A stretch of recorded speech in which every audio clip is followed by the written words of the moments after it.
Welcome this morning to our first interim joint committee on state government and state and local government, and also elections and constitutional amendments. We welcome all of the members here today. We welcome all of the guests that are with us this morning, and we certainly appreciate you taking the time to be with us. Just one thing, if you have your cell phone, please silence your cell phone at this time, if you don't mind. And we will begin, and we will have the roll call first, and then after that we do have a few new members that we're going to introduce. So would you please call the roll at this time? Thank you. Okay. Senator Berg. Present. Senator Elkins. Present. Senator Harper Angel. Here. Senator Mays Bledsoe. Senator McDaniel. Senator Nemes. Present. Senator Storm. Senator Thayer. Here. Senator Wheeler. Here. Senator Williams. Here. Representative All. Here. Representative Bojanowski. Here. Representative Bowling. Here. Representative Branscombe. Representative Callaway. Representative Chester Burton. Here. Representative Decker. Representative Duvall. Here. Representative Gooch. Representative Graham. Here. Representative Heath. Here. Representative Heverin. Representative Herron. Representative Hodgson. Here. Representative Huff. Here. Representative Imes. Here. Representative Johnson. Here. Representative Cook. Representative Derek Lewis. Representative Scott Lewis. Representative Maddox. Here. Representative Moser. Representative Rawlings. Here. Representative Raymond. Here. Representative Tate. Representative Tipton. Representative Weber. Here. Representative Williams. Here. Representative Witten. Here. Representative Senator Mills. Here. Representative Bratcher. Here. Representative Hale. Here. We do have a quorum this morning, and again, I want to say to each and every one, welcome today. We're glad you're here on this first interim meeting of our joint committees. I'm going to turn it over first to Senator Mills, and I think he has a few new members of the Senate that he would like to introduce to us at this time. Thank you, Mr. Chairman. Just a couple of new Senate members to the interim committee. We want to welcome them, Senator Berg to my left. Senator Bledsoe is not here. And then we'll leave it to the chair to introduce our third senator. I would like to take this opportunity to introduce Senator Greg Elkins. Senator Elkins, we welcome you to the legislature, and we also welcome you to this committee. And I want to add a personal note. Senator Elkins is my senator, and I'm glad to have him as my new senator from the 28th District. And Senator Elkins, we welcome you today. I'm going to give you just a minute if you'd like to address the body for just a moment in those, and just we want to give you that opportunity as being a new member, and just take a moment, please. Introduce yourself to everyone. Just say, look forward to working with this committee, the Senate and the House, and I'm excited about the opportunity, and thank you, Mr. Hale, for that introduction.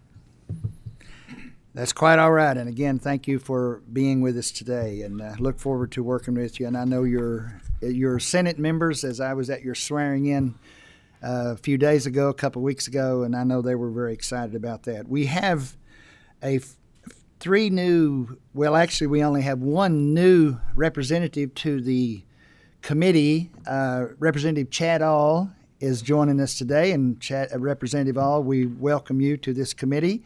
Representative Witten and Representative Williams were a part of the State Government Committee during the session, but they are joining us now as their first times on the interim committee, so we welcome them this morning.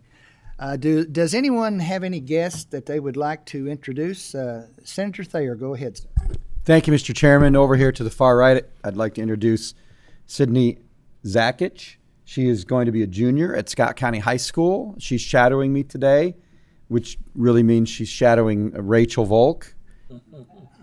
which is a better deal for her. Sydney is a part of our law and justice program at our excellent vocational technical school, Elkhorn Crossing in Scott County, and she has a great deal of interest in learning about state government. So she's here today to do just that in this committee. Thank you and welcome, Sydney. Thank you, Mr. Chairman. Yes, sir. Let's make her welcome this morning with us today. Is there anyone else that has a guest that you would like to recognize before we proceed?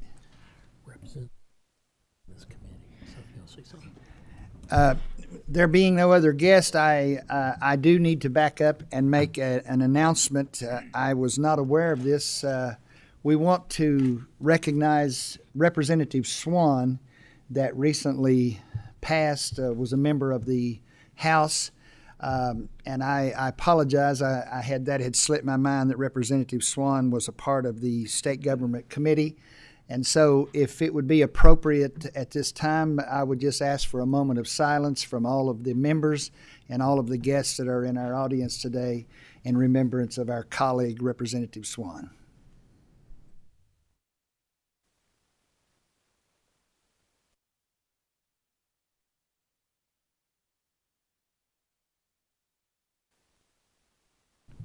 Thank you very much, and we want to pass again along our condolences to Representative Swan and his family. He was only with us a short time. I got to know him rather well during the session, and he was a very kind gentleman, and he was very passionate about his causes were, and certainly we want to recognize him, and certainly his passing. We approach that with sadness today. As we proceed this morning into our meeting, again, it is my privilege today to serve with the other chairman of the other committees that are combined in this.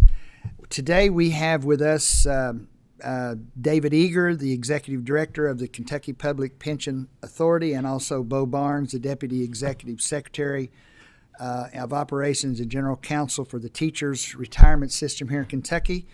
Mr. Eager is going to begin this morning, and Mr. Eager, would you please come forward this morning and present to us your presentation, and we welcome you today to our committee and look forward to hearing what you have to share with us. If you would please just introduce yourself for the record and make sure the green light is on there at your microphone. After you introduce yourself, you may proceed, sir. And I'm always told I have to get Mike closer. But, yeah, I'm David Eager. I'm the Executive Director of the KPPA.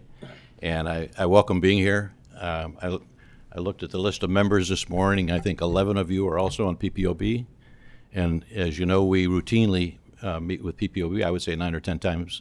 And we look forward to it. It's a chance to advise them of our issues, keep them abreast of what's going on, and really improve the communication. So we thank you for being here, sir, and the floor is yours. Go right ahead. And I'll also thank you for the additional appropriations we've gotten for state police and for K-9 has over the last 3 years. So you'll see the impact on that. My presentation says overview of KPPA. It really is it's KPPA and the systems we serve. You'll see in a minute, we are the administrators for all of the retirement systems, K and C at least, and state police. But good news, pension funding is getting better. The bad news is we still have systems that are very deprived of assets, but since fiscal 18, they've all gotten better. The C are kind of flat. The Ks are getting markedly better each year, but they're in a fairly deficient position. What we don't talk about is the insurance trusts. 4 of the 5 of them are overfunded, fully funded as we speak. K-9 has is not fully funded, but it's at 79%. So there's a lot of assets in the health trust, and we are in the minority of states that fund the health trust. So not only are we funding when most others don't, we're funding at a pretty high level.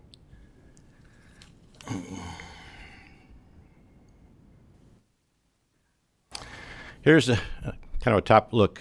This is the 30,000-foot look. I'm focusing on the CERS has both the CERS has and non-has. 268,000 members. They represent 65% of our members, and $16 billion in assets. They're 69% of the assets. And KERS and SBRS are governed by the KRS board, but KERS has 138,000 members, $6 billion in assets, $4 billion in pension, $2 billion in insurance, and state police has 2,800 members, $574 million in assets, which was a nice uptick based on a $215 million appropriation in fiscal 22. It's up to 814. In total, when you look at KPPA, there's 410,000 members from all 5 of the systems. And we are the administrator of those systems. We manage the assets. We are essentially the legal department, the benefits administrators, the communications department, and effectively, I can say we run the system. CERS has a CEO, Ed Owens, so is sitting in the back. So they have 1 employee. And KRS has 1 employee, John Chilton, also their CEO. And we work closely with them, interact with them. If John Chilton's name or face is familiar, he was the state budget director in the prior administration, and both of them are of great help to us.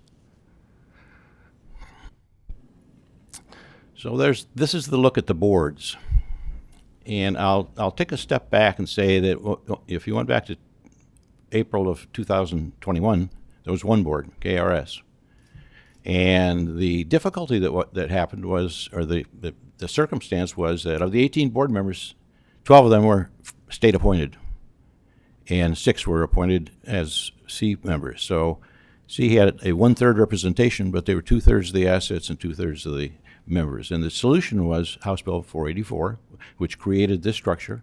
Representative Weber, sitting over here, was the architect of that.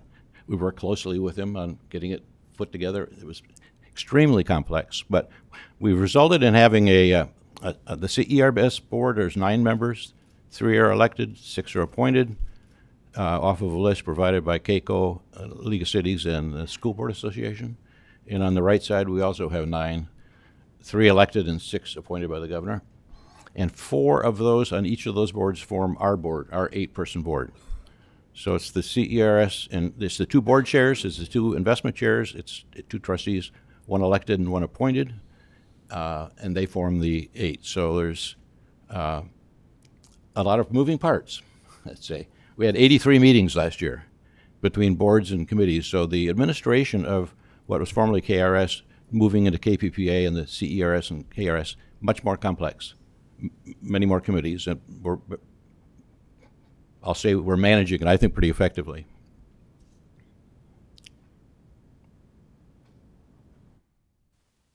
Employers. In K, we have 325 employers and 33,000 members. That I will tell you this, there are people that are double counted, so the 33,000 isn't 33,000 heads, but if somebody is in a P1 agency and also in a health department, they're counted in both, so there's some duplication. But top 5 are P1 state agencies, health departments, regional mental health, universities, and non-P1, and that would tend to be rape crisis centers and domestic violence, and so there's 237 that fall in that category, and 99% of the members, 32,920, and then finally a number of much smaller agencies, sometimes 1 or 2 employees. CERS, they have 1,122 agencies. They have 89,000, again, double counting. Boards of education are number 1. That would be largely non-teaching positions, bus drivers, cafeteria workers, and so forth. And then on through fiscal courts, cities, the 2 urban governments, Lexington and Louisville. And so we are collecting money from 1,500 agencies, and we have 1,500 reporting officials who have to do the calculations and get us the numbers, and it's a job that turns over rapidly. And it's called ERSI. Our reporting group works diligently to train and educate these people and deal with corrections, and it's a tough job, and they deserve a lot of credit. Membership. Now we'll go back to 1 count here. KRS, and I'm breaking it between active, retired, and inactive, and Tier 1, Tier 2, Tier 3. Tier 1 being the benefit that existed up through 2008, and then Tier 2, and I'll get into those dates in a bit. But We have on K-9 has, we have 124,500. If you look at the total column, there are 29,000 active and 45,000 retired. That's a ratio of 3 to 5. If you looked at Social Security, the ratio would be about 3 to 1, a little less than that, 2.5 to 1. So we are funding retirees in this plan on the back of a smaller number of active members from whom we're getting contributions. It's a terrible demographic, but House Bill 8 has helped us solve that problem and get us out of that dilemma. The demographics are not so bad for C-9 has, but I would point out one statistics there. In K-9 has, the total for Tier 3 is 22,000 out of 124,000, and in C-9 has, it's 77,000 out of 248. So it's a much higher turnover, many more people coming into the C system into Tier 3 than into K-9 has.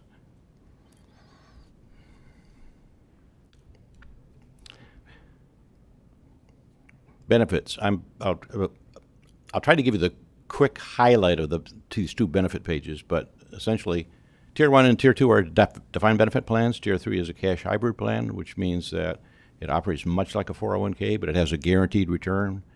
And I'll elaborate on that in a minute. Contributions, 5% for Tier 1, 6% for Tier 2, and 6% Tier 3.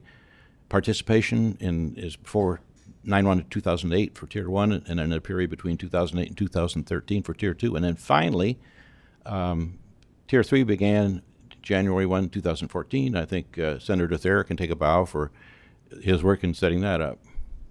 But it really has relieved some of the pressure in getting us out of the liability, to a large extent, out of the liability. And without going into too many details again, what happened with the pension benefit is Tier 1 was rich by standards. Somebody had to wait for, you took your high 5, but the percentage that was applied was in the area of 2%. It varied up and down a little bit. But if you worked for 30 years and you went out, you got 60% of your high 5 for the rest of your life. Very, very attractive benefit, and it attracted people to come to work in state government. Tier 2 has stepped down a little bit. Tier 3 now has really become a cash plan, and with essentially no liability until such time as somebody retires and they convert to an annuity, and then there is a liability associated with it. And the same thing for eligibility. It tightened up a bit. Initially, it was 65 and 4 years of service, or any age at 27, so you could start working at age 20, and at age 47, you could retire. Now, in Tier 2, it became 65 and 5, but you had to follow what's called the Rule of 87. In other words, you took your age and your service and added them. They have to be at least 87, and the minimum age you could retire is 57. So it tightened up, and then Tier 3 has the same rules as Tier 2. Retiree health benefits also were tightened, and I use tightened. We're trying to make it more affordable, and in the earlier years that was an expensive benefit. So with health care, after 20 years, somebody who retired got 100% of their health care paid for the rest of their life. It's been tightened down, so it's a dollar amount per year of service, and so it's a reduced benefit, and it's the same for Tier 2 and Tier 3.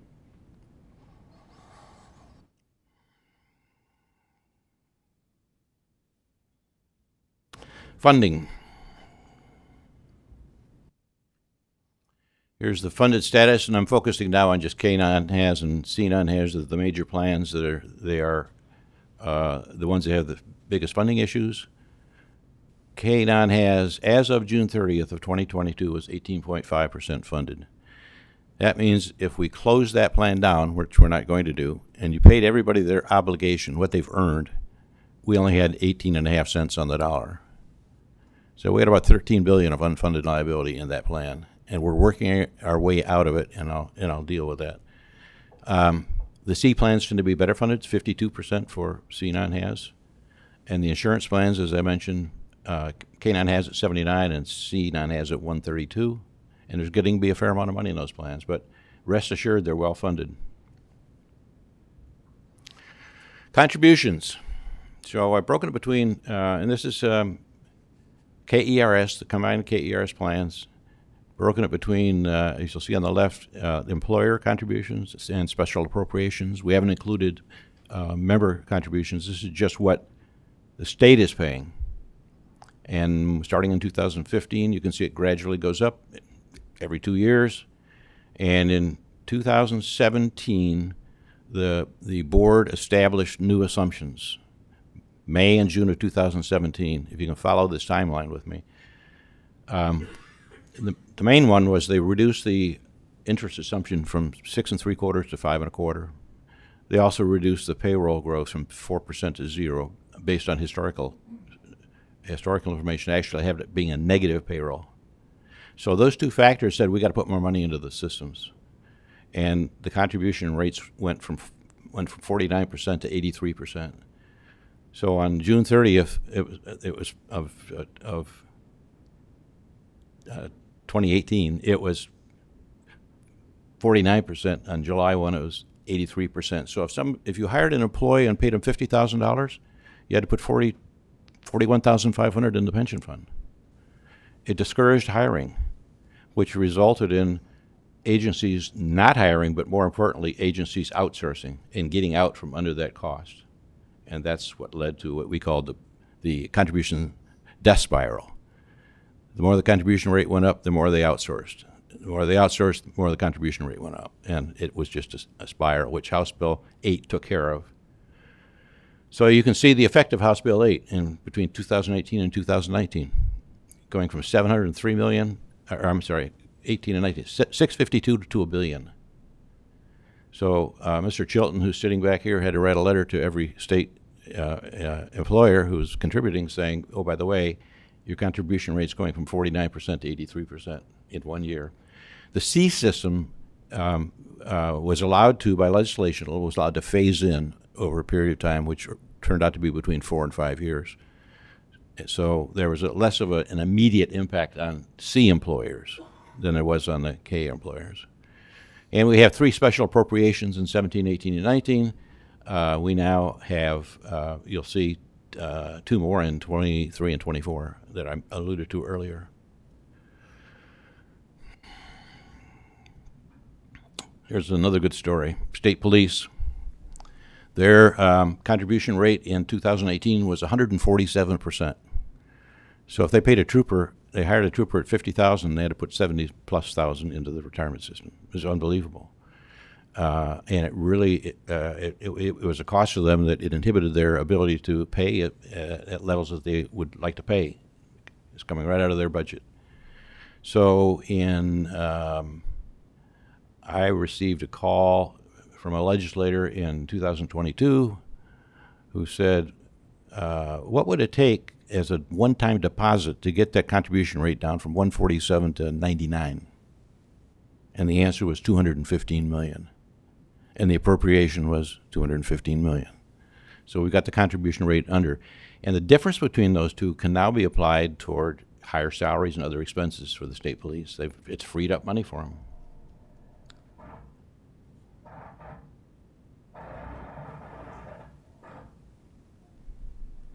CERS, not to dwell long on it, but you can see over the period of time, 15, 16, 17, 18, 19, a phase-in. Between 20 and 21, the legislature froze the phase-in, so it was previously going up at the rate of 12% a year.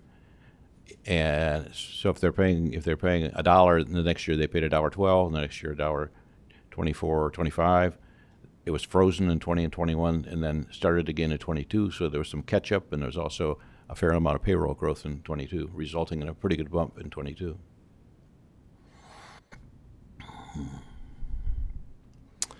Projected contributions. So just looking out into the future, we're at about $1 billion, and it's going to gradually come down.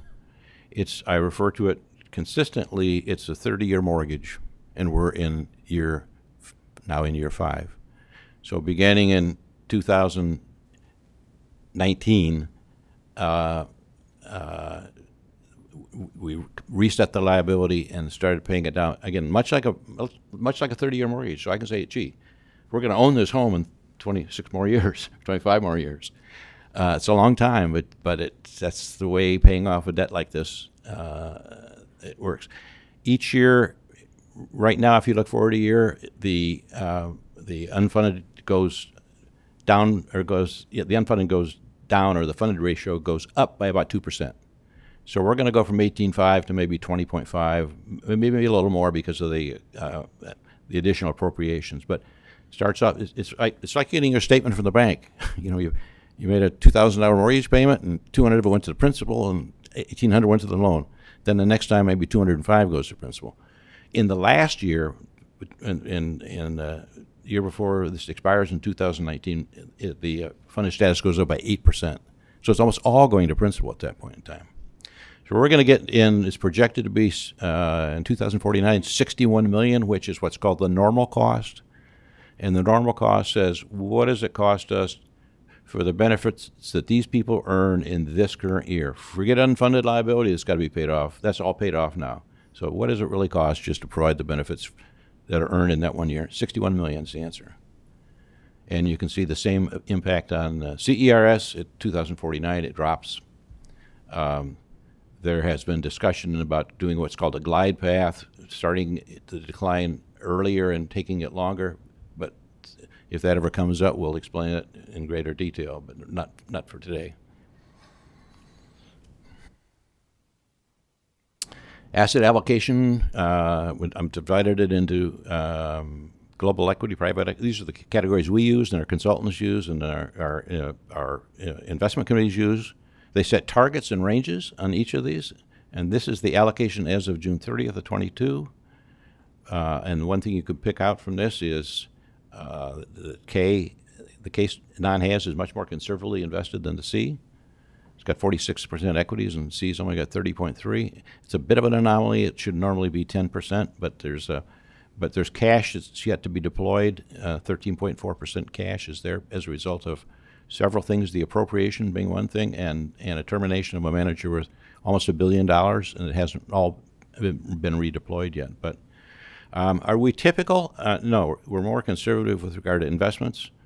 I would also say that in K and in C, the core fixed income is short duration. By that I mean if the average, their maturities are shorter. So when interest rates go up and prices go down, bond prices go down, we don't go down as much. It'll be the reverse when it works the other way around. So we've been relatively conservative, and it's paid off. Here's the breakdown. This is the aggregate KPPA by asset category on the left, public equity, private equity, and so forth. Let me point out a couple of things. June 30th, 2022, our equities went down 18%. I've been here in prior times, and people say, why don't you have more equities? Well, there's one reason. We can't afford that kind of volatility. The average equity went down about 20. We went down 18. And then these alternatives that get a lot of comment negatively, private equity, specialty credit, real estate, actually did fairly well, and they won't be doing well this year. That's the way diversification works. When you put it all together, K non-HAS was down 5.2 last year, and C non-HAS was down 5.9. The average retirement fund, state retirement fund, was down about 10% or a little more. So being conservative paid off. We get a roaring market again, we're going to lag, but we believe this is the way that we should be managing. 2023 looks like the value added, and that's the difference between, if you see the 5.2 K non-HAS and the index 4.8, that index is derived by taking the target allocation for all those, investing the target allocation amount in an index appropriate to that asset category. So we can add value by picking better managers and picking better securities. We can add value by overemphasizing things that are doing well and underemphasizing things that are not doing well. It doesn't take a lot to add. Currently, I think we're going to be somewhere in the area of 1% value added between the index for 2023. 1% on $23 billion is $230 million. So that says the decisions that the staff and the investment committee are making, it's not always going to happen this way, but add a substantial amount of money.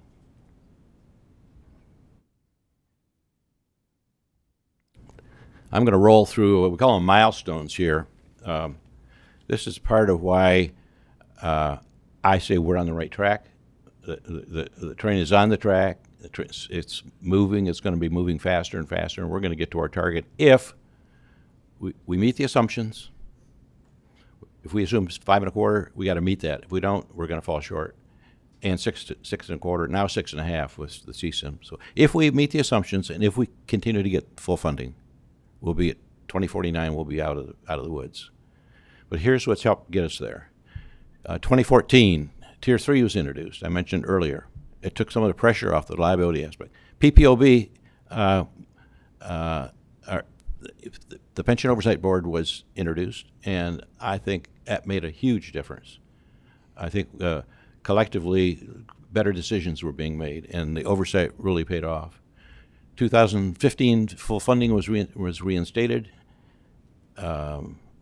Big help. 2017, that's where the board changed the assumptions. I mentioned earlier, but this is kind of the timeline. 2018, the new contributions went into effect on July 1 of 2018. So the board approved assumptions in 2017.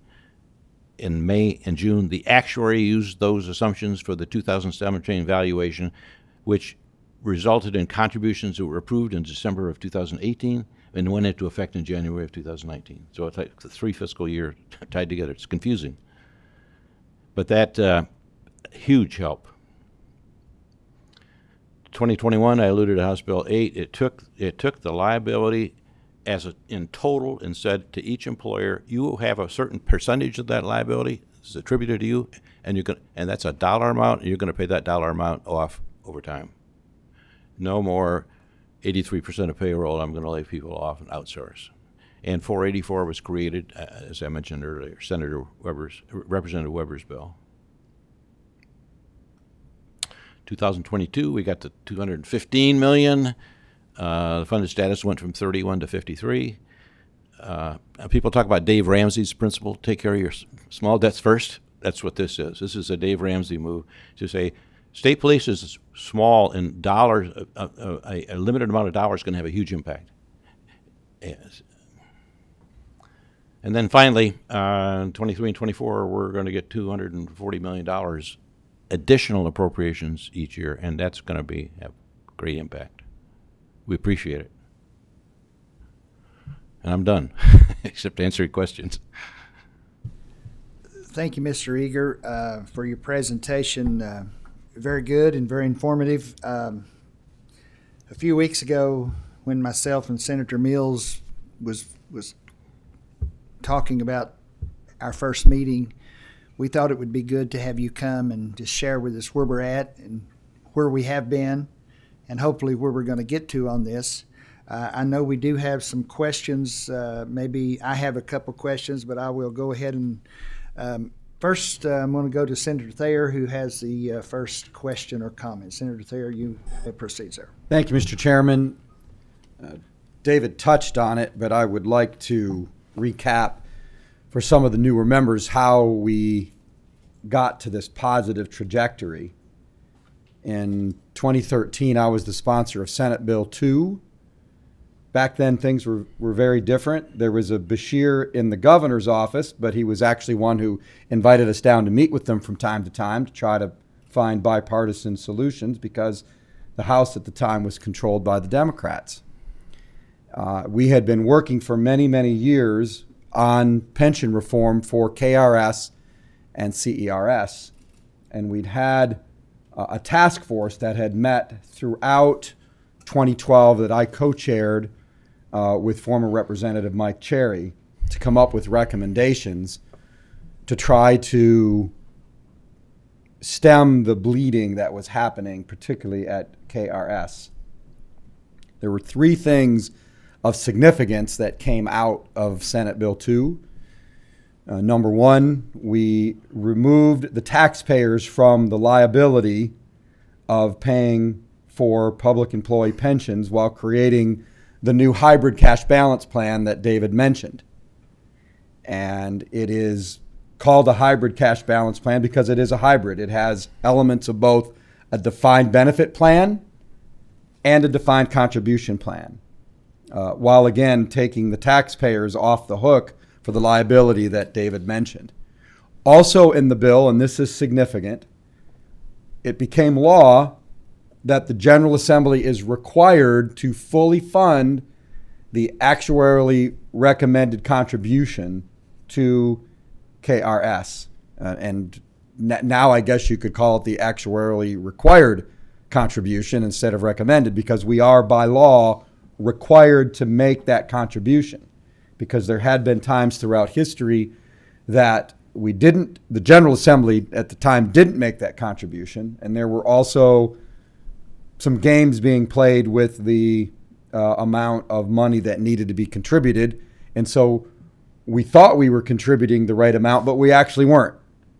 And then the third thing, and I negotiated this with Governor Steve Beshear in his office, just him and me, was the creation of the Public Pension Oversight Board, which many of you are members of, which gives the General Assembly monthly updates on all of our pension systems, and I think has allowed and required that the General Assembly be more involved on a monthly basis on what's happening across all of our pension systems, so we don't get into a situation like we had been in previous years where we were reliant solely on the governor to make recommendations on how much money should be contributed to those systems.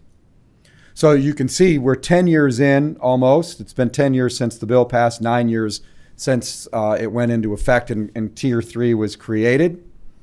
And we said then that it wouldn't happen overnight, that it would be 30 years to get us out of the very bad unfunded liability situation that we were in.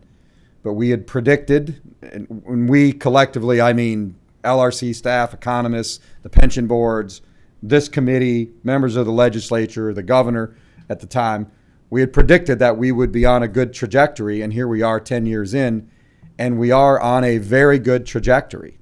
And it was a major accomplishment for the General Assembly. I want to compliment former Governor Steve Beshear for working with us in a collaborative fashion and for actually getting involved. We needed Democrat and Republican votes to pass the bill, and he got very involved and used the power of the governor's office to convince a number of Democrats to vote for the bill so that we could achieve passage, and then, of course, he signed the bill. It was a real shining moment in the General Assembly, and I'm happy that David is here today to give us this update.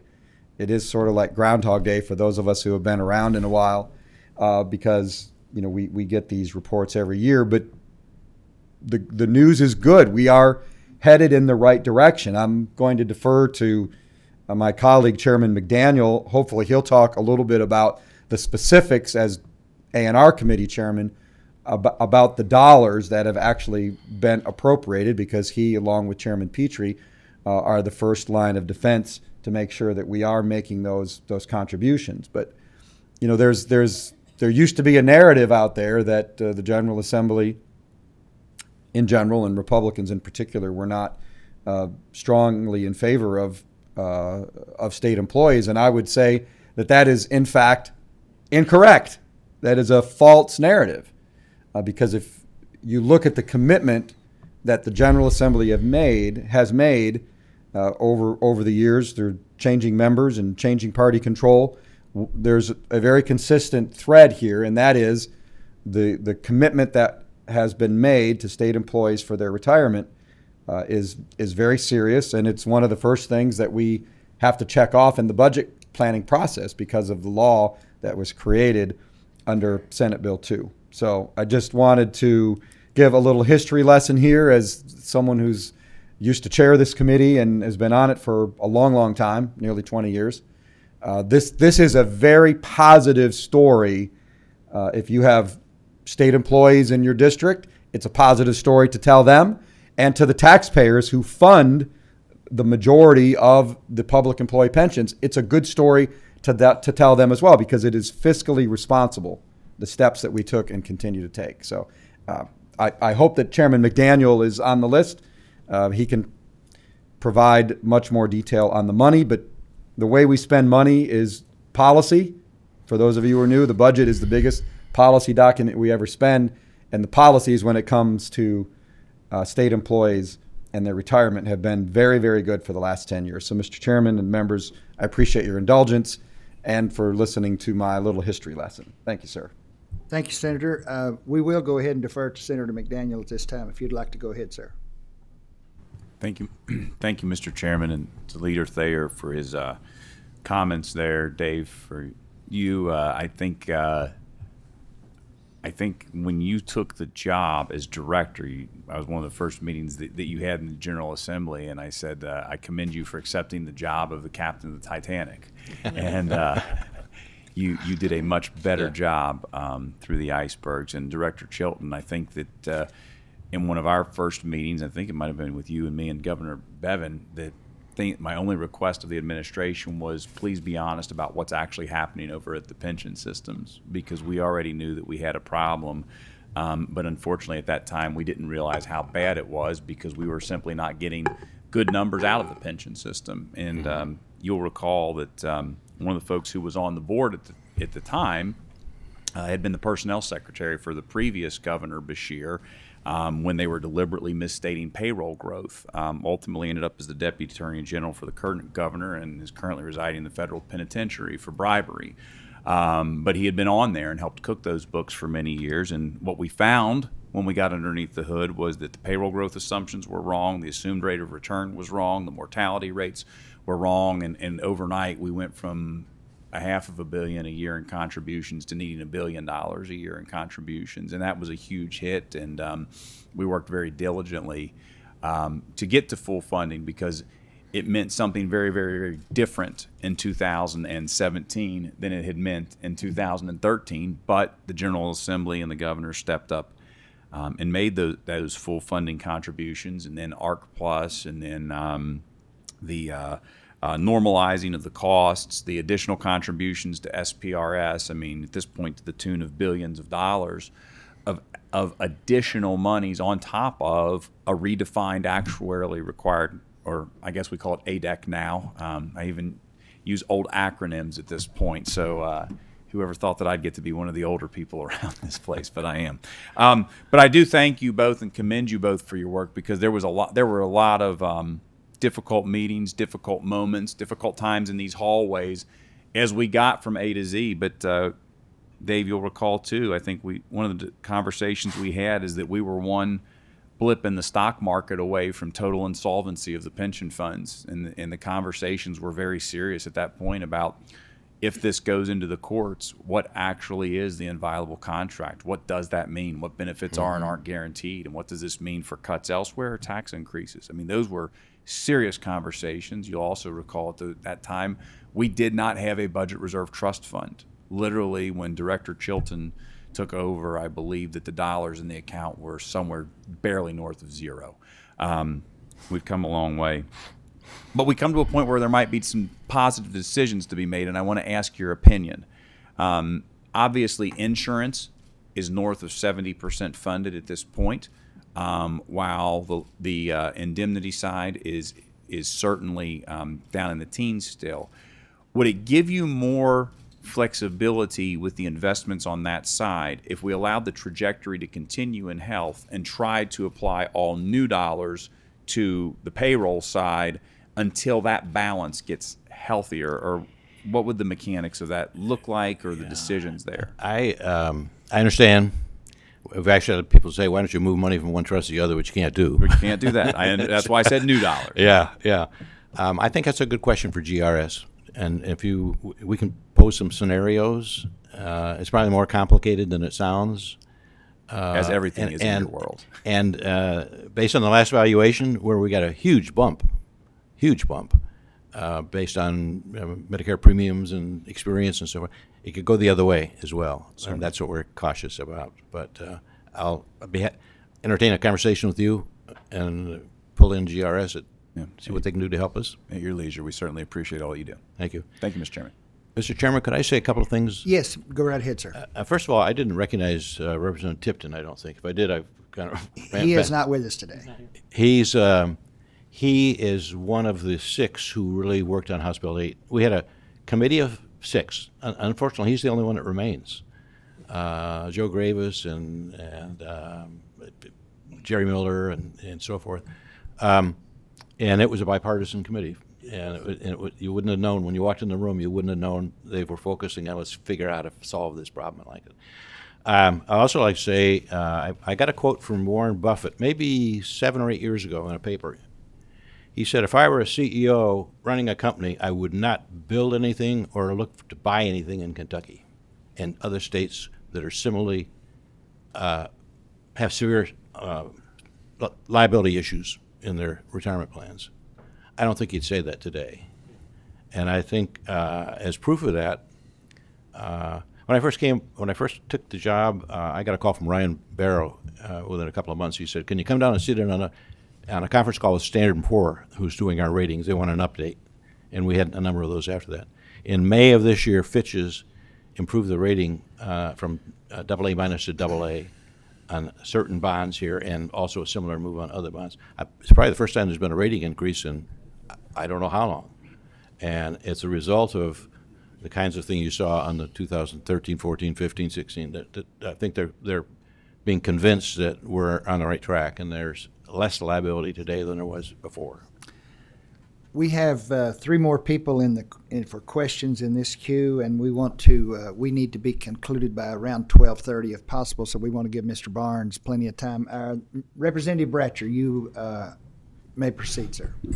Okay, I just have 2 short questions. On the universities, you have 7 universities. I guess that's all the state universities on this as far as employers. And you have participating employees 1599, and this is the KERS, non-hazardous, I take it? 1,599? Uh-huh. Would that be the total? Total participating employees. Let me go back to that. That's page 4.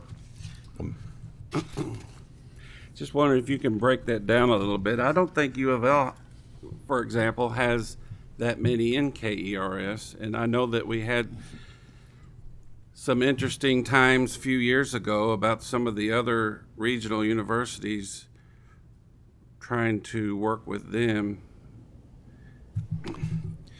Can you break that down just a little bit more? I may misstate, and if I do, one of my people in the back can correct me, but U of L is not in our system. Right. So you got 7, and do you know who those 7 is? Eastern, Western, Northern, Kentucky State, Murray, Moorhead. Am I missing one? So UK and U of L are not in it? No. Anybody new in being hired in the universities, are they going to be in the Tier 3 system? Yes. Okay. And just the last thing, you said 2049 we will be down to where we don't have any debt, whatnot. Is that when everybody will be T3? Is that pretty much at that point? That won't change their status. Do you mean Tier 3? I mean, will Tier 1 and 2 filter out? Yeah, it's kind of like... is that what's going on with that? Yeah. It's kind of like World War II survivors. Yeah. They're still around. So 70 years later. But say, for example, just playing with numbers, I'll be quick, sir. 100 years from now, we won't have, unless somebody starts tinkering with this again, we'll be in pretty good shape. Yes, we will. And that's all being paid for over the next 25, 26 years. Okay, good. And then one last one real quick, Chairman. Go right ahead. So you say that KERS non-hazardous is at 18.5% funded. And what was the low point? Do you know? 12.9. 12.9. 2018. Wow. All right. Thank you. Representative Graham. Yes, sir. Go ahead, please. I just want to follow up a little bit to what my colleague just asked for. You in your early beginning, you talked about the tiers, and you also talked about the retirees, and you kind of had a comment like the retirees are leaving. Well, I guess my question to you is, what's the average age of the retirees who are in the I would have to get back to you. It's lower than you would expect. I'll tell you that. I think one of the seaplanes, it's in the 50s. And maybe all of them approach not more than 59 or 60. I have an exhibit that has that, and I roughly in my head, but not specifically. So remind you, I'm a history teacher and not a mathematician or an analyst in the area. But when they retire early, obviously that's hurting the system, especially within the Tier 1 area, correct? By them, because obviously if they start retiring at 48, you've got a longer period of time of which you're paying out to those retirees. Whereas if you would keep them in the system, wouldn't it help to build up somewhat what we need in terms of having more who are still working rather than more who are retired? It should be actuarially neutral. Okay. So they're retiring earlier, but they're getting a smaller benefit. Okay. Is there something that we could also do as a legislature to encourage our state employees to stay longer? And to stay, even though you said it evens out, but you also are losing, obviously, institutional knowledge when these people are leaving. Yeah. And so from that standpoint, I'm also looking at not only if it doesn't impact as well, but we're still losing some form of institutional knowledge to encourage them to stay in the system. Is there something that could I'm just be done? I'm just asking you on your comments. I think as it relates to the retirement system, I don't have an answer to that. I think the personnel cabinet is the. Well, I understand that, but I guess what I'm saying is that we would need those individuals, but also if they continue to, you say it's a neutral thing, but it's still helping to fund the system. That's my point. Yeah. Well, they'll be getting a larger benefit. They'll be contributing, but they'll be getting a larger benefit. I will tell you that we saw in July of 2022 a significant decline in the number of retirees, and we believe it's because 8%. And I agree with you on They're that. getting 8%. They're going to get a bigger retirement. I'm going to stick around and get the benefit of that. And now the 6% after that. So, can something be done? That had an impact, a very measurable impact. And that's exactly what I was going down, Yeah. to let our members know that when we do things that are geared towards encouraging our employees to stay longer, how it helps us in more ways than one. Yeah. Thank you. We have two more questions, and then we need to move on. Rep. Johnson, you're up. Thank you, Mr. Chairman. 30 seconds. Back on slide 6. This is a pretty trivial question for you, but there are 3 categories of members in the program. I think it was slide 6. Yeah. You mentioned, I believe, active and retired. I don't think you mentioned inactive. Can you define what an inactive member is for us, just for the new members? Yeah, it's somebody who leaves the system and has either a vested benefit or a Tier 3 balance, and they leave it here. Okay. They're usually small amounts of money. If I can say something back to Representative Graham. Thank you, Mr. Chairman. I'm speaking only for KPPA. Being flexible in our hybrid work from home is a benefit, very definite benefit, and that's going to help us keep people in their seats for a longer period of time. No question. Thank you. Good point. Thank you so much. Senator Berg, you have the last question. Thank you, Mr. Chairman. And this is honestly my first day on the committee, so I'm going to ask some really basic questions, and I'm sorry about that. What is our average annual rate of return? I saw it broken down by category. Overall, average annual rate of return for the last 10 years. Where are we? It tends to be we were in the 7 to 8% range, and you could go back 20 years and 30 years. Okay, 7 to 8%. And when we calculate for the future, what average annual rate of return do we use for calculation purposes? For the C, it's 6.5%, and for K, it's 5.25%. 5.25, 6.5, and we're averaging 7 to 8. Historically. So fairly close margins there. A little maybe too close. if you don't ever want to go under. Second question, and I'm sorry, because I should know the answer to this, but I have never honestly been able to figure it out, and I have tried over and over again. Clearly, you don't want these to be 100% funded, because then you have money sitting there, not making money, not doing anything. What goal do you want to be funded at? 100%. Why? Well, you say it's money there that's not earning anything. It's money there that is earning something. Okay, but then you're keeping it in the system. I mean, if you have money coming in and money going out, and money coming in and money going out, why do you need to keep it at that 100%? Why can't you keep it at Because that's the obligation we have, statutorily. statutorily? We are obligated to fund it at 100%. So let me liken it to this. Let's say you decide you want to save for a child's education, college education, and they say you should put in $5,000 a year. Pick a number, $5,000 a year for the next 20 years. And you say, I don't think I need to do that. I could put in $4,000 a year. I'm going to come up short.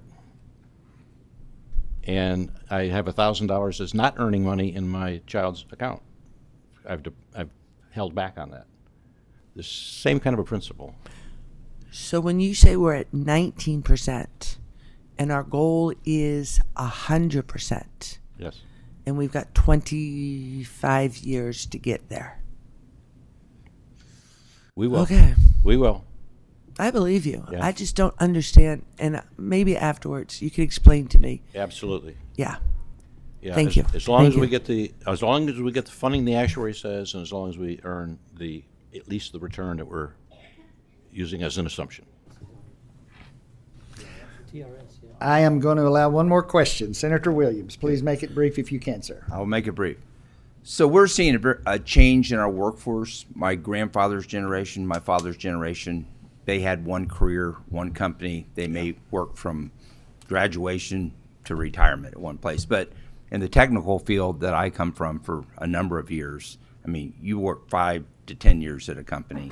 And now we're seeing this new generation likes to move around their careers. They might work 10 to 20 years in one career field and change their entire career field because they're more motivated. With the pension system we have now, and as these demographics change what people want out of life, will we have, when we have employees that aren't here for their lifetime careers, but instead of moving out every 10 to 20 years, will the pension system accommodate that and be solvent? There is, it'll be solvent. There is portability in Tier 3.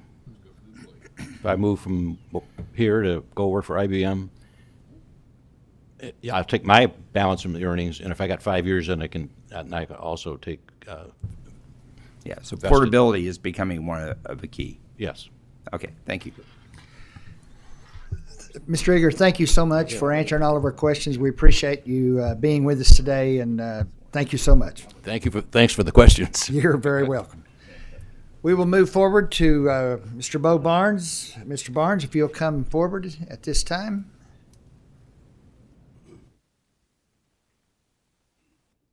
And I'm not going to rush you, so you have all the time you need.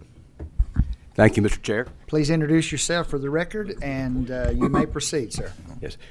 Good afternoon. Beau Barnes. I serve as a Deputy Executive Secretary and as General Counsel for the Teachers Retirement System. Welcome. Thank you. Thank you, Mr. Chair. As soon as I can.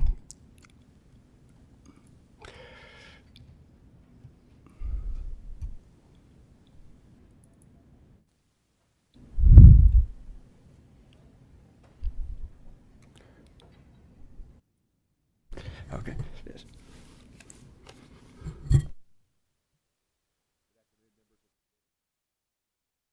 Sorry, didn't have my mic on. Good afternoon, members of the committee. I've been asked to give largely the same presentation that you just heard from KPPA with a few differences.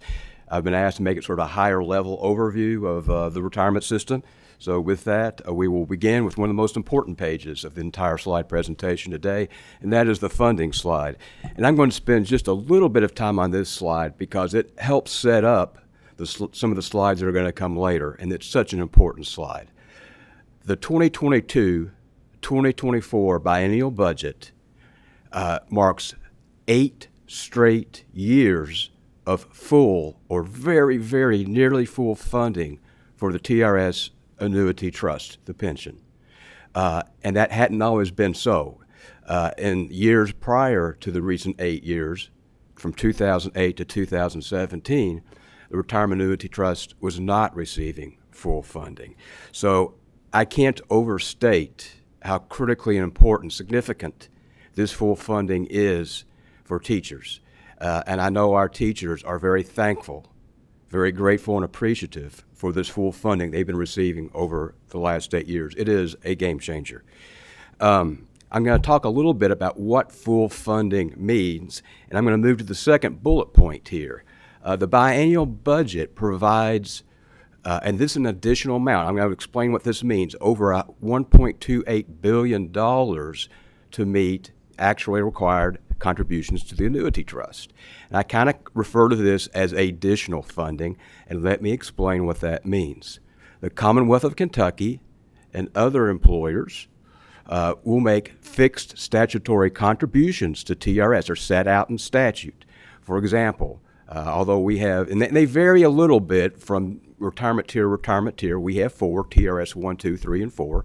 But for example, TRS 1 and 2, the Commonwealth contributes a fixed statutory amount of 12.355% to the Retirement Annuity Trust, okay?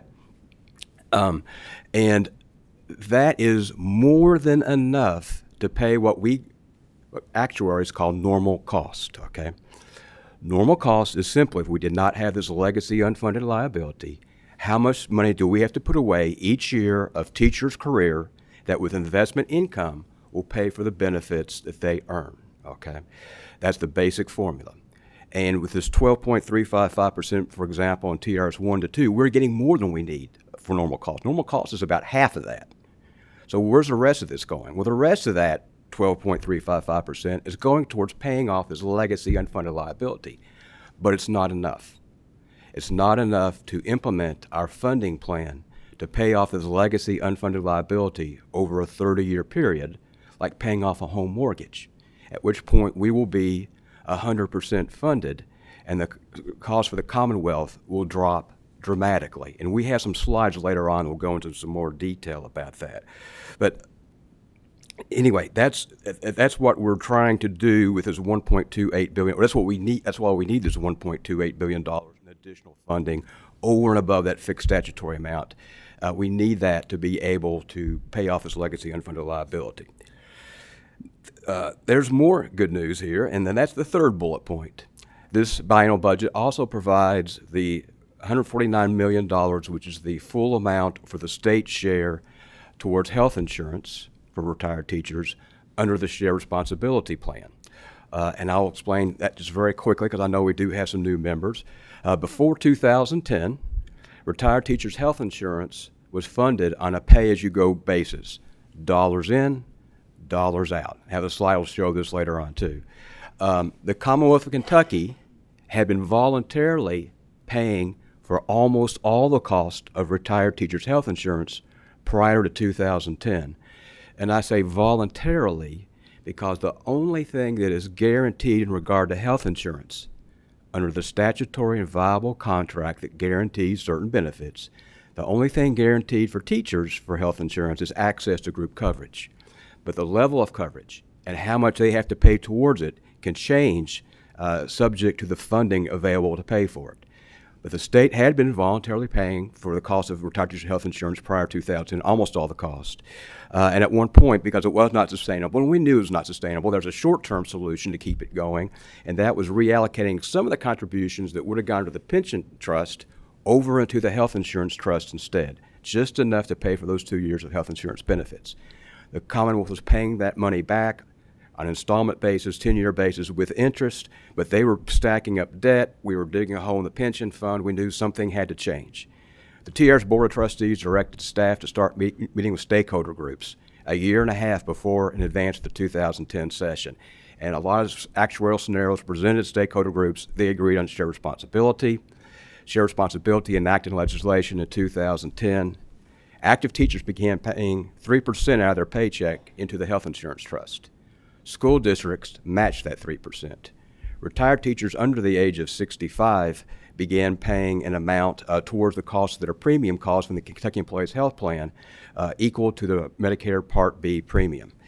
And the state, which had been voluntarily paying for almost all of it, picked up the cost of new retirees under the age of 65, less what those new retirees paid. So in today's dollars, a standard plan offered by the Kentucky Employees Health Plan, KEHP, a little over $700 a month. The retiree pays about $230 of that cost, and the state pays the rest. So that has been a very, very, very successful piece of legislation, and I've got some slides that will show how successful it is coming up here very shortly. Also in this budget, there was a unique appropriation of $479.2 million to pay off the liabilities for certain benefit adjustments that had been made in the past. These were benefit adjustments that had been made and had not been paid for a lump sum. Rather, the Commonwealth years ago, and we're going back to the 90s, decided to pay for these over a 20-year amortized basis with interest.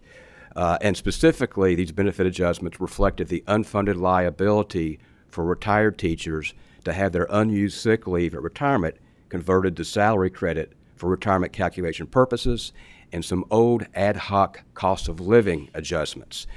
There have not been any ad hoc cost of living adjustments since 2008, but because the Commonwealth was paying for those on a 20-year amortized basis, we were still receiving payments, on these old COLAs. So anyway, during the 2022 session, the policy decision was made just to pay off these liabilities completely in one lump sum.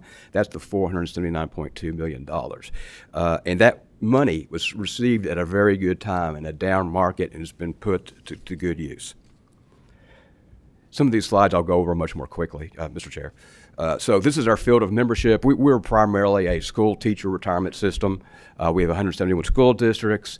They comprise the majority of our membership. We also have 5 universities in our field of membership: Eastern, Western, Murray, Morehead, and Kentucky State Universities. We have some state education agencies and KCTCS, but primarily we are local school districts.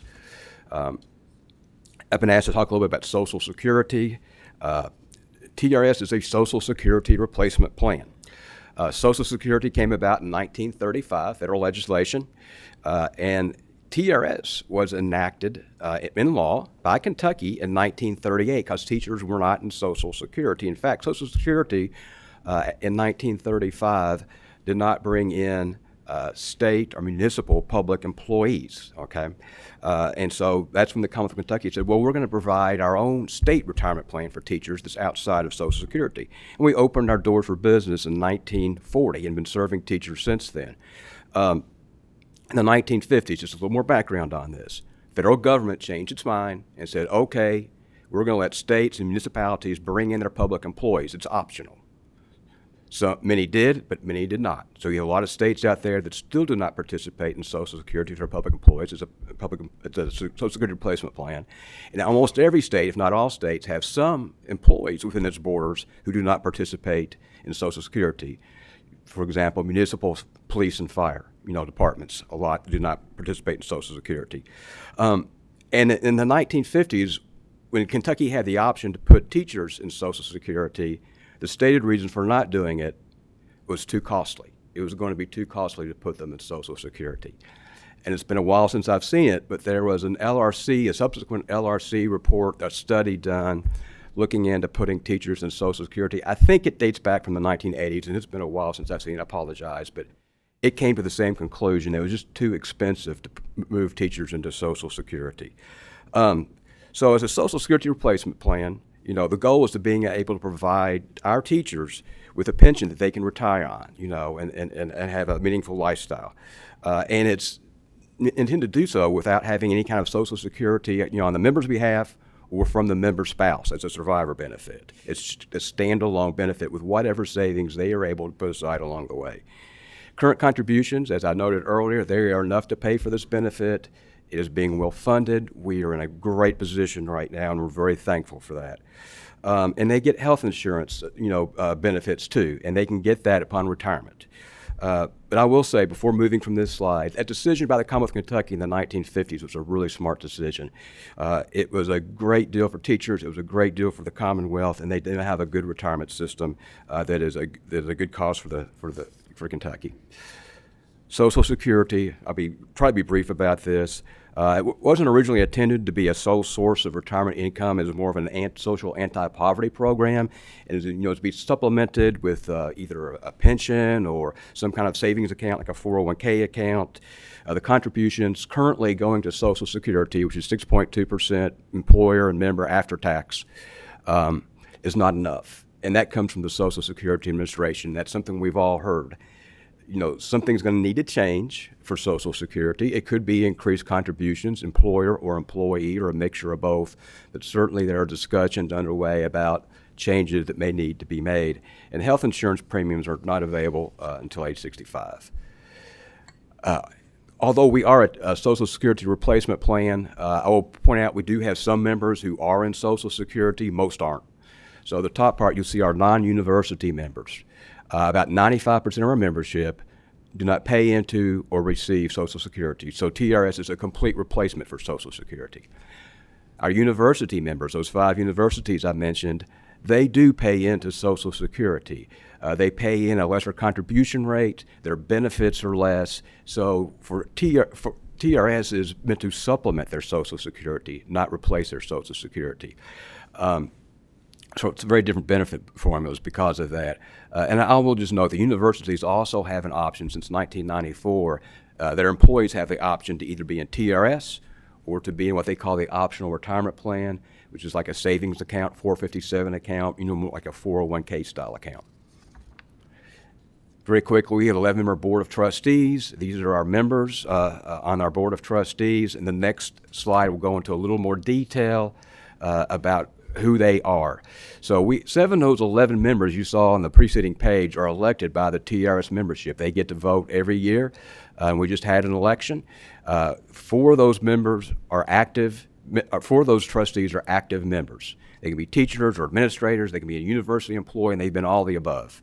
1 has to be a retired. This is by statute. 1 has to be a retired member, and we have 2 lay trustees who are not members of the system. And those have always been people with financial backgrounds, typically either bank presidents or former bank presidents, and that's the current composition for the 2 lay trustees. Also, the treasurer serves on our board of trustees as an ex officio member.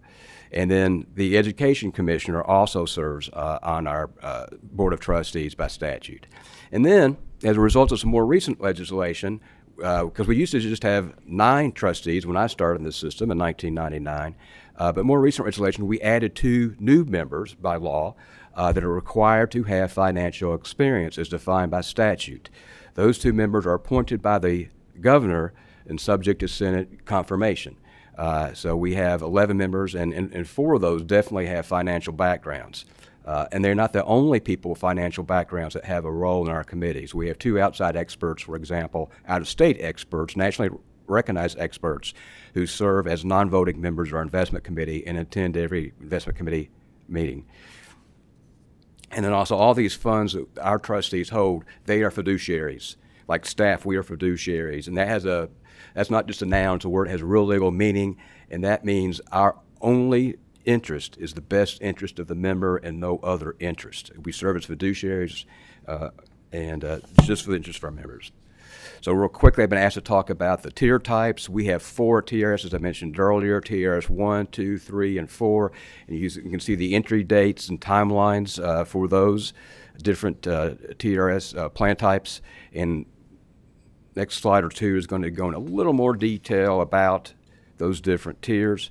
Here's the active membership in those different tiers. You can see for the non-university on the left-hand side, the bold numbers at the bottom, we have 71,804 non-university active members. On the right side, you can see we have 2,981 active university members.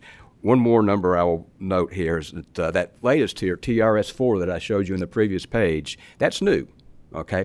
That just started for people who become members of TRS the first time on or after January 1st, 2022. So it's brand new, just over a year old. And you'll see on the bottom left side, just looking at the non-university sides, and just above the bold number, the 71,804, we already have 1,543 new members in TRS4. So it's growing well as anticipated. Here's a breakdown on annuitants and beneficiaries. So that top number are our TRS members who have retired with a retirement allowance, 53,761. And then we have beneficiaries, 4,677. So the beneficiaries can be either, when the member retires, they can take a lower retirement allowance, a lowered actuarial retirement allowance to provide a joint and survivor annuity to their spouse, for example. So that's part of this number. And then also there are some death benefits for deaths of members who are deaths of active members who die while teaching. Here's a recap on the actuarial status for the retirement annuity trusts. Again, assets of $24.1 million as of June 30th, 2022. That's our latest financial report. Liabilities of $41 billion. Unfunded $16.9 billion, down slightly from the previous year, 2021, of $17 billion. A funded ratio of 58.8% for the retirement annuity trust. And that's the highest it's been in several years. We've kind of hovered in the mid to lower 50s in recent years, but we're at our highest level, and again, we're pointed in the right direction. Here's the funded status of a health insurance trust shown graphically. And we show this graphically because this shows the impact of that historic legislation in 2010, which I know there are members of this committee who were there in 2010 who helped serve on getting this legislation through.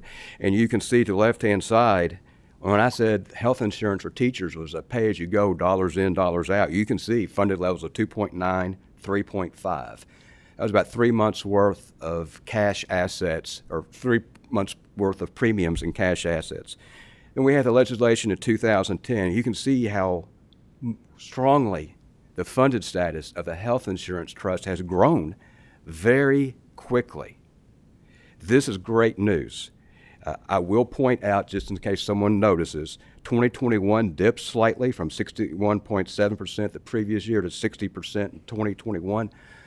The reason for that, we study our actuarial assumptions, investment rate of return, mortality, all that every single year, and make adjustments to our budget request based on that annual review. But every 5 years, the independent actuary does a really deep dive.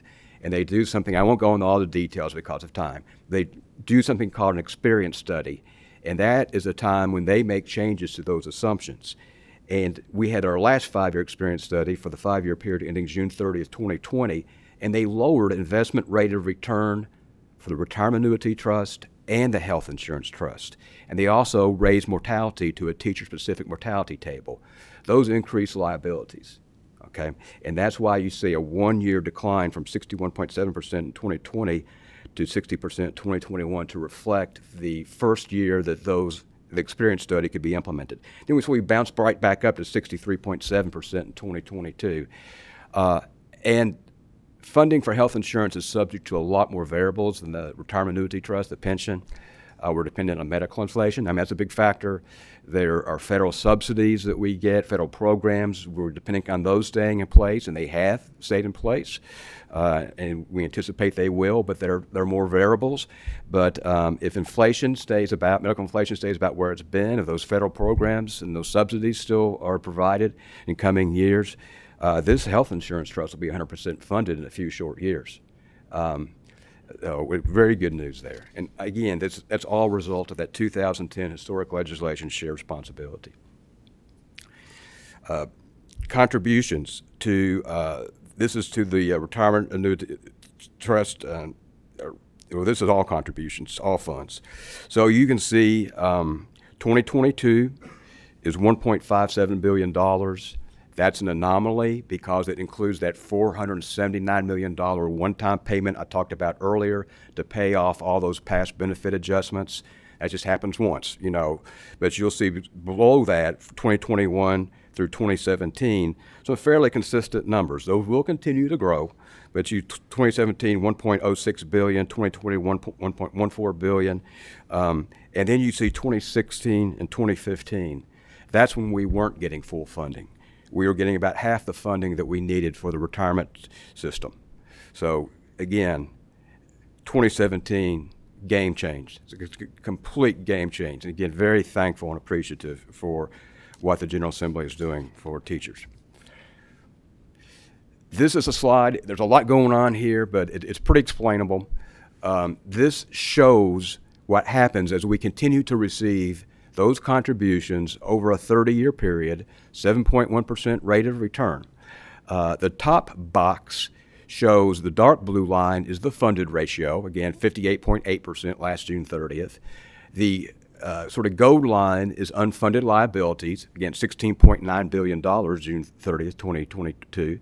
And you can see as funding continues, and let me, before I get into that, the lighter color lines above and below the bold lines, those were kind of a sensitivity analysis example showing that if instead of 7.1%, what if we got 8.1%? What would that look like? Or what if it's 6.1% return? What would that look like? Okay, so it gives you sort of a range of what that could look like. But you can see we're right now at 2025, and we start growing the funded ratio pretty quickly in a few years, and the liabilities start getting paid off relatively more quickly in just a few years. We're talking about before the end of this decade, we'll start seeing some changes in these trends. And this is kind of like when you pay off a home mortgage. Those early years, you have a 30-year home mortgage, those early years you're paying a whole lot of interest and very little principal. But every year you're paying a little bit more principal, and so you're paying a little bit less interest. And then at some point you kind of come to a tipping point and that flips and you're paying more principal than interest. Same kind of principle at work here with a pension plan. The bottom chart here shows the required contributions of the Commonwealth of Kentucky, and you can see we continue those out until we get to 100% funded, and you see they drop dramatically. And that reflects the true cost of TRS once this there's a legacy unfunded liability is addressed, and that's been the whole issue that the TRS has been facing, is addressing this legacy unfunded liability. A lot of numbers here, but these we're asked to provide 30-year projections on costs to the state to a retirement annuity trust. On the left-hand side, you have the years 2025 at the top running to 2039 at the bottom. On the right-hand side, we complete the 30-year period with 2040 at the top, running down to 2054 at the bottom. And you can see in 2047, the contributions would drop to about a third of the cost. Huge. Same representation for the health insurance trust. I need to explain something with what we're showing here, because I just told you that the health insurance trust will be 100% funded, and sooner rather than later. And we're showing contributions by the Commonwealth continuing to grow. So what we did, and what shared responsibility did, because it contemplated that at some point the health insurance trust would be 100% funded. And so that when it reaches a level of 100% funded, that the actuary, or well funded enough, the actuary could recommend to the General Assembly that contributions made by school districts, active and retired teachers could be suspended or reduced. But that will be a policy decision by the General Assembly, the Commonwealth of Kentucky, when we become 100% funded, about what to do. We don't know what the Commonwealth of Kentucky is going to do, so we didn't make any assumptions. We just kept the statutory contributions in place here. So that's what you see. But these contributions you see on the right-hand side will, and before we even get to the right-hand side, are going to be more than enough to pay the normal cost of retired teachers' health insurance. The cost will be less than what you're seeing even here payable by the employer in those out years. Investment returns. I always emphasize TRS is a long-term investor. We worry about each quarter, but we know that we're going to have bad quarters, we're going to have bad years, we may have bad 2 years. Markets go up, markets go down. We can make money in down markets because when markets are up, we sell, we move money to cash or bonds, and then when markets go down, decline, we buy. So it's just that old adage, we sell when markets are high, we buy when markets are low. So you can see as a long-term investor, TRS has done very well. The bottom row here are the net investment returns after we pay all investment expenses. TRS has among the lowest investment expenses in the nation. Public pension plans about 1/100%. And I won't go through all those returns, but we'll note that on that bottom row and the box at the bottom, 7.64% 30-year return, that we are above, in most of those periods, our assumed rate of return of 7.1%. Returns for the health insurance trust, you can see up again at bottom the net returns for the health insurance trust. And I'll answer any questions afterwards about any of these slides. I'd be glad to do that. But getting through this in about 12:30, let's see, we'll move on to asset allocation. Mostly we're in public equities. You know, about 80% of our investments are in publicly traded investments. We are weighted in the retirement annuity trust on the left. You'll see domestic equity, you know, stocks, American stocks, 39%. That's where we were as of March 31st. But our target here is 40%, okay? We want to be around 40%. We have a range of 32 to 48% that we want to stay in with domestic equity. But the target's 40, and if we're within that range, we're fine. And that's going to change constantly because the stock market goes up and down, and stocks can be outweighted or underweighted as a percentage of your total portfolio, depending on how the markets move. International equity, the second largest category, I'll note here again, international stocks. And then we also have real estate, fixed income, you know, bonds, and some other categories there. Health insurance trust, a little different asset allocation. We don't have this broken down between domestic and international equity, but total equity is 55%, not too far off from what we had in retirement annuity trust. Asset allocation is a little different between these trusts. One, health insurance trust is a new trust. It got established in 2010. We actually started pre-funding retiree health insurance. So it's a newer, growing trust fund. It will continue to change over the years. It'll start to look a little bit more like the retirement annuity trust. It's also different because we're getting a lot of good cash flow in here, a lot of good cash liquidity, so we can invest in more illiquid assets in this health insurance trust like private equity. There's a lot here. I'm just going to point out a few differences. I only have TRS 3 or 4 noted here, but I will note that TRS 1, 2, and 3 are very, very similar. They're all pension, okay? TRS 2 and 3, the factors change a little bit. You have to work longer to get the same benefit as TRS 1. Health insurance in TRS 3 is not available. Access to health insurance is not available until you have at least 15 years of service versus some measure of payment, not big, but some measure with 5 years of service or TRS 1 or 2.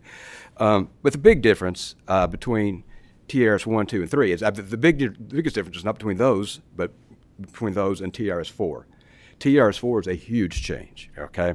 And the biggest differences, and there are a lot of differences between TRS 1 through 3 and TRS 4, is TRS 4 is a hybrid plan. It's part pension, it's part savings account. So they're going to have both, okay? Also, the TRS 1 through 3, teachers can retire at any age of 27 years of service. TRS 4 requires a minimum age of 57 before a teacher can retire. Significant change.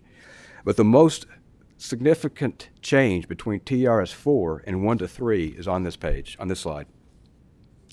And that is that under TRS 4, the Commonwealth of Kentucky bears no responsibility for any unfunded liability that might develop in this tier. It's very well funded.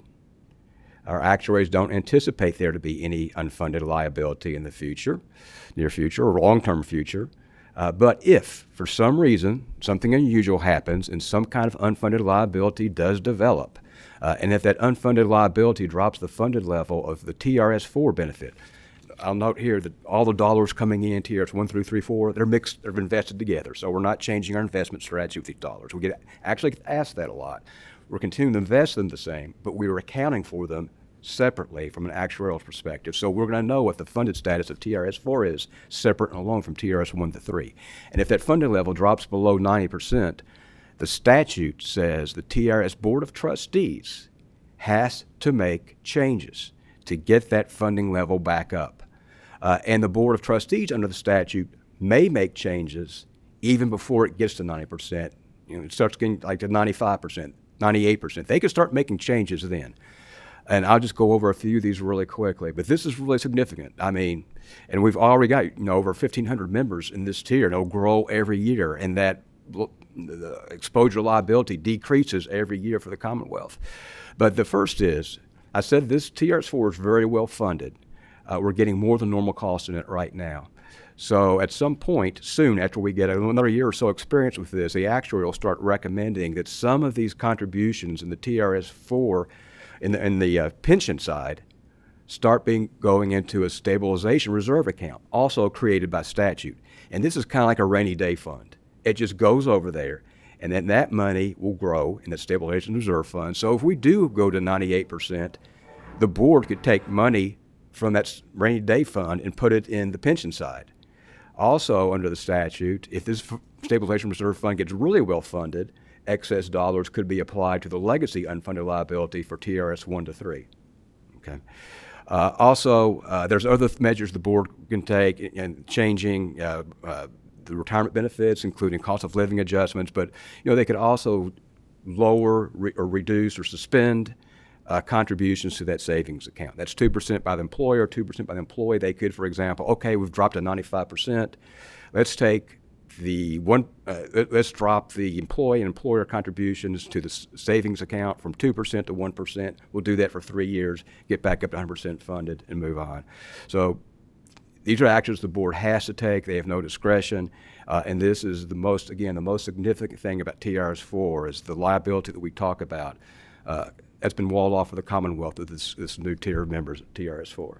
So those are my slides, and more than happy to take any questions this afternoon. Thank you for your time. Thank you very much. Very, very good presentation. We do have several questions that people have signed up to ask. Let me just ask one real quick one myself, and then I'll go to the members. So if I heard you right, you said you approximately 1,500 was in the Tier 4 now. Is that correct? Yes, sir.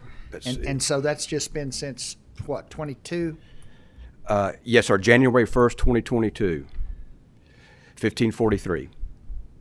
So we're getting about 1,500 per year, correct? That's correct, because we didn't have very many, from January 1st, 2022 to June 30th, 2022, because of its school year. Yes, sir. So we don't have very many new members coming in then. So this really reflects the first full school year we had that just started this past July 1st. Okay, thank you.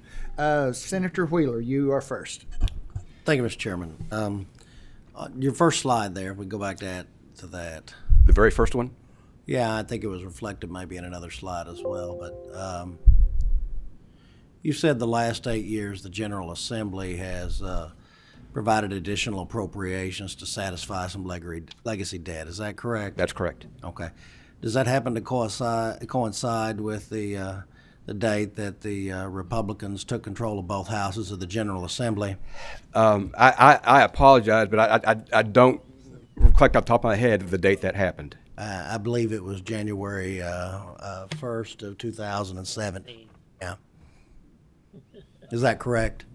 I don't have an independent recollection, but I'll take your word for it. Okay, so, all right.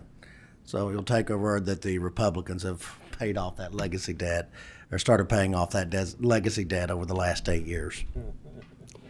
Yes, we are making movement on implementing that funding plan. Yes, sir. All right. Thank you, sir. Representative Beau, you may proceed, ma'am. Yes. So my question is about, we have this teacher shortage, and retired teachers are sometimes the most knowledgeable people to try to pull back in the classroom. What is the impact for the retired teachers on their retirement of going back into the classroom? Is there an impact on their COLAs that they may have set in place? How does that impact a retired teacher if they're listening in? What would they have to consider? Well, for our retired teachers who are considering returning to the classroom, the first thing I would tell them is please call TRS and make sure you understand all the return to work provisions, because there are several. They are subject to an earnings limitation. There are certain rules about breaks in service. These are required by federal law to show that there's a bona fide retirement. There can be no prearranged agreement between the retiring teacher and the employer to come back. Again, that would be a violation of federal law. So there's a lot of things for them to be aware of that really I probably couldn't cover completely thoroughly before this board, so I would advise them to call the retirement system first, but it works well. We do have retiring teachers come back in the classroom. Overwhelmingly, they come back in part-time teachers, as part-time teachers. They are not coming back as full-time. Very few people, retired teachers, come back full-time. Thank you. But yeah. Senator Williams. Thank you. Again, following up on this teacher shortage, I hadn't realized that the university teachers were in Social Security. And I have a constituent that actually, from one of these northern Democrat, there's a lot of outpulse from the northern Democrat states down here. He has almost 20 years in a northern states teaching system, and he comes to Kentucky and he loves teaching here because he doesn't have to teach the woke BS that he's required to teach there. He can teach according to his conscience. But he has got almost 20 years in a teaching system that is in Social Security. He took quite a pay cut to come here because he really likes teaching high school literature. And he's a great teacher, but he almost might have to move out because there's just a total mismatch between that.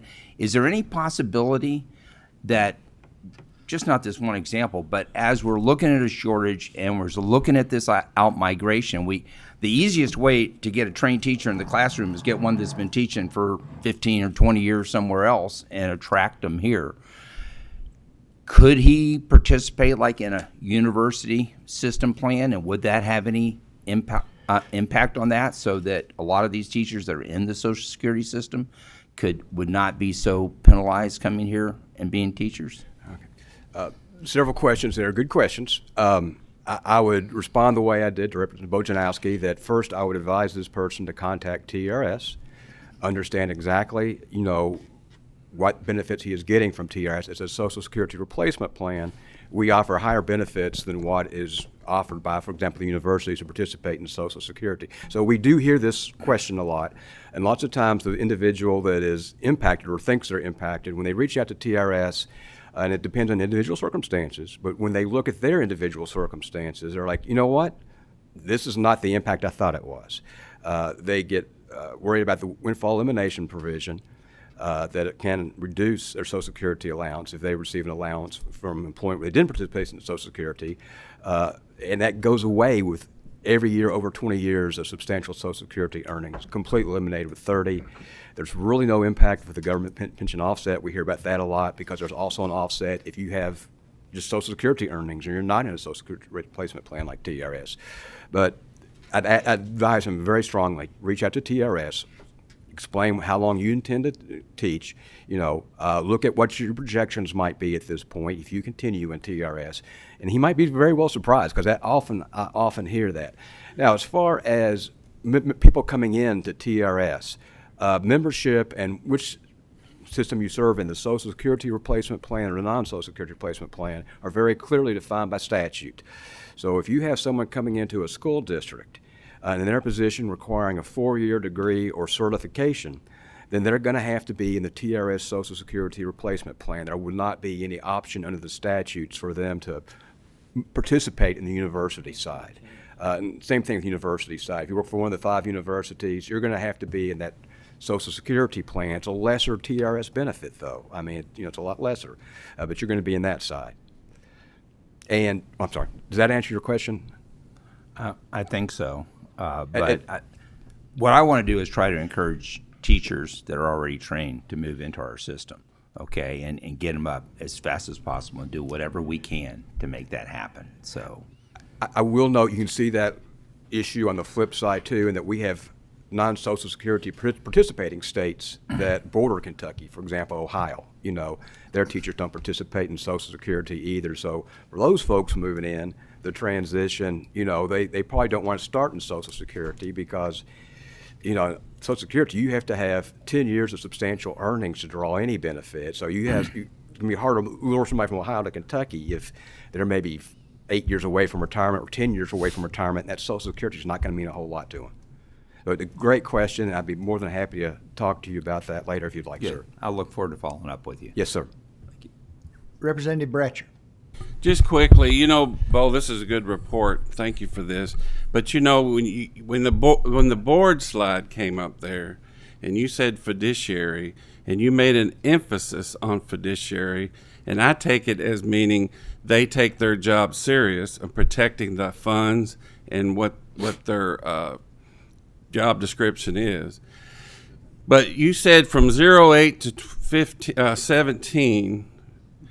That fund was not up to par. It was not being funded properly. Yet that board kept giving teacher raises every year, and no matter whose fault it was, that fund was not being fulfilled. That board still had a fiduciary, and I know you'll disagree with me. And there may be a law to this, but still, the word fiduciary, you made an emphasis on it, and that's why I even brought it up. They were not protecting that fund when they were giving out teacher raises all during that time, in my opinion, because I remember discussing it with them. It's like, are you going to let this fund go all the way to zero? Is that fiduciary? Is that a good fiduciary move? Just give me your opinion on that. Yes, sir. Glad you asked that. Yeah, so they are, board members are fiduciaries, staff are fiduciaries. Every year I give a training class on what it means to be a fiduciary and ethics codes for our board and staff. So from 2008 to 2017, and TRS continue to make the full budget request every single year. The budgets were not providing the full budget request every single year. Until 2017, we got 99% of the full budget request. So there is a statutory, by teachers' rates, you mean the COLA, cost of living adjustment, there is a fixed statutory cost of living adjustment of 1.5% per year. That's set forth in statute. But that board votes on it. No, it's not on the 1.5%. It's required by law. It is, and part of the contributions made by teachers go towards that 1.5% COLA. So part of their total contribution and the state's contribution to TRS is to pre-fund that 1.5%. Now those old ad hoc COLAs I talked about that we haven't had since 2008, when funding was better, we would make requests, and we have the 1.5%, I should note, because we are a Social Security replacement plan. Social Security provides COLAs, and it's provided a big one, but Social Security provides COLAs that try to keep pace with inflation. So that's why we have the 1.5%. But in prior years, when budgets were better, we would ask for additional funding to provide a cost of living adjustment over and above that 1.5% to keep track with inflation.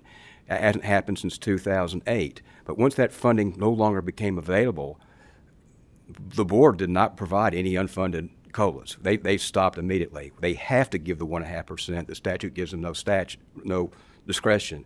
So that they did everything that they could under the circumstances, and they've always been very responsible. I mean, I'm very proud of our board. They've done an excellent job in managing the system. I mean, bringing shared responsibility, in 2010 that turned around health insurance and reduced the state's cost from almost all the costs to just, less than half. I mean, they're very responsible with our members' money, and they take their fiduciary responsibility very, very seriously.